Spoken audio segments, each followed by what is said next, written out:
మీ అందరికీ ఈరోజు నేను పెసరట్టు ఎలా చేయాలో దాన్ని చూపించబోతున్నాను వీడియోలో. సో ఇది కొలతలండి.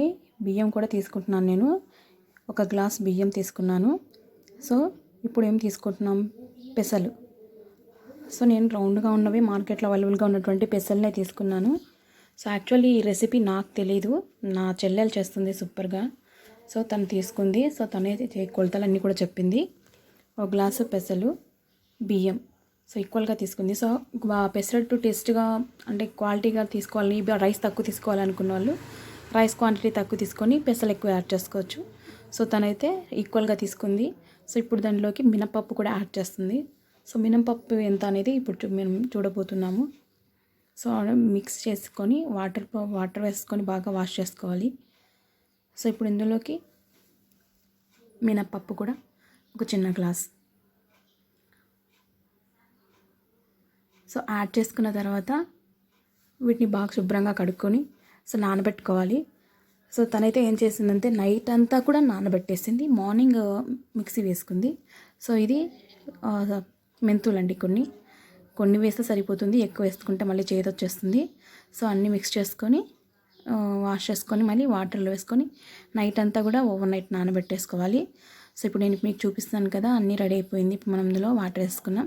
సో వాష్ చేసుకుని వాటర్ వేసుకున్నాం కాబట్టి ఇప్పుడు వీటిని నైట్ అంతా పెట్టేసుకుంటాము. సో మార్నింగ్ మీకు ఇది ఎలా ఉన్నాయి అనేది చూపిస్తాను. సో చూస్తుంటారు కదా, సో ఇప్పుడు ఎలా ఉన్నాయి. సో మార్నింగ్కి నేను మళ్ళీ చూపిస్తాను.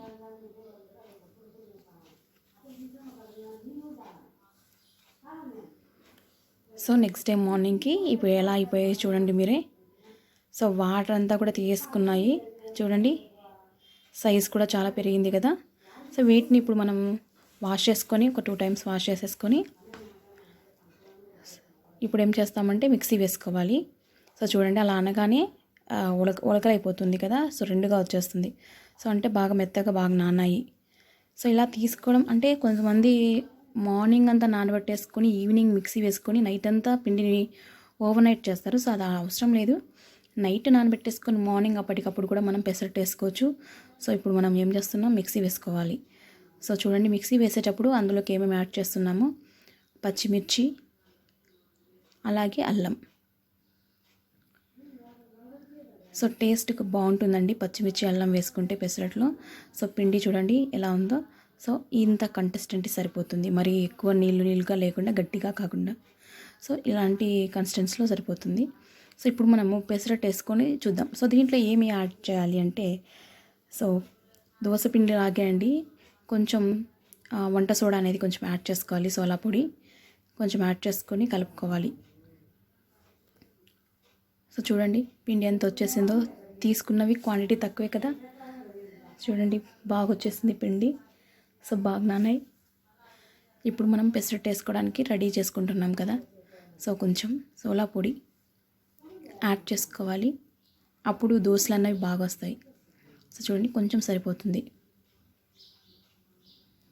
బాగా కలుపుకోవాలి దీన్ని. కొంచెం సాల్ట్ అనేది అయితే కొంచెం యాడ్ చేసుకోవాలి, ఎందుకంటే మనం మిర్చి వేస్తున్నాము, అల్లం కూడా వేస్తున్నాం కదా. సో కొంచెం సాల్ట్ అనేది కూడా వేసుకుంటే టేస్టీగా ఉంటాయి. సో ఒట్టిగా కూడా తినొచ్చు, దీంట్లోకి ఏ చట్నీ అవసరం లేకుండా కూడా. బట్ చట్నీ ఉంటేనే తినాలనుకునే వాళ్ళకి మాత్రం దీంట్లోకి అల్లం చట్నీ చాలా బాగుంటుంది. సో పప్పుల చట్నీ, అల్లం చట్నీ రెండు కూడా బాగుంటాయి. కొబ్బరి పచ్చడి అయితే ఇంకా బాగుంటుంది, నాకు చాలా ఇష్టం. సో చూడండి కన్సిస్టెన్సీ ఎలా ఉందో. సో మొత్తం బాగా మిక్స్ చేసుకున్నాం, సోలా పొడి, సాల్ట్. సో పిండి అనేది మనకి దోశలు వేసుకోవడానికి రెడీగా ఉంది. So let's start, pesarattu start చేద్దాం ఇప్పుడు.